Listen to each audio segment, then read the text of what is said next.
भगवान क्या सच में अधूरे हो सकते हैं, या फिर उस अधूरेपन में ही कोई गहरा रहस्य छुपा है?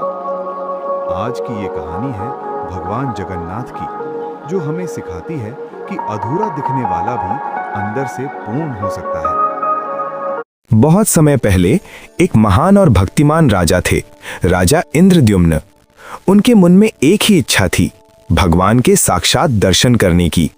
उन्होंने सुना था कि भगवान एक रहस्यमयी रूप में नील माधव के रूप में जंगल में विराजमान हैं। राजा ने अपने सबसे भरोसेमंद सेवक को भेजा, लेकिन जब तक वो पहुंचा, भगवान अदृश्य हो चुके थे। राजा का दिल टूट गया। उन्होंने रोते हुए प्रार्थना की, हे प्रभु, एक बार दर्शन दे दो।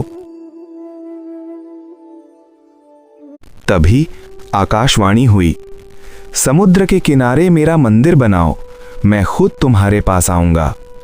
राजा ने तुरंत आदेश दिया। कुछ दिनों बाद समुद्र की लहरों से एक विशाल दिव्य लकड़ी बहकर आई। वो कोई साधारण लकड़ी नहीं थी, उसमें एक अजीब सा तेज, एक दिव्यता थी। राजा समझ गए ये खुद भगवान का संकेत है। तभी एक दिन एक बूढ़ा कारीगर महल में आया।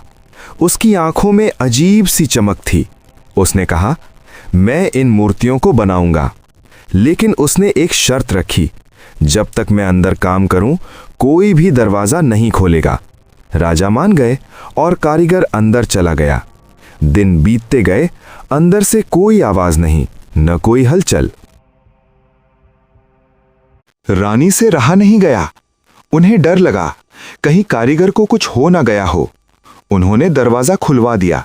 जैसे ही दरवाजा खुला, सब हैरान रह गए। कारीगर गायब था और अंदर जो मूर्तियां थीं, वो अधूरी थीं। न पूरे हाथ, न पूरे पैर। राजा का दिल टूट गया। हे भगवान, ये क्या हुआ? तभी आकाशवाणी हुई, राजा इंद्रद्युम्न, दुखी मत हो, यही मेरा असली रूप है। मैं हर उस इंसान में हूं जो अधूरा है, लेकिन सच्चा है।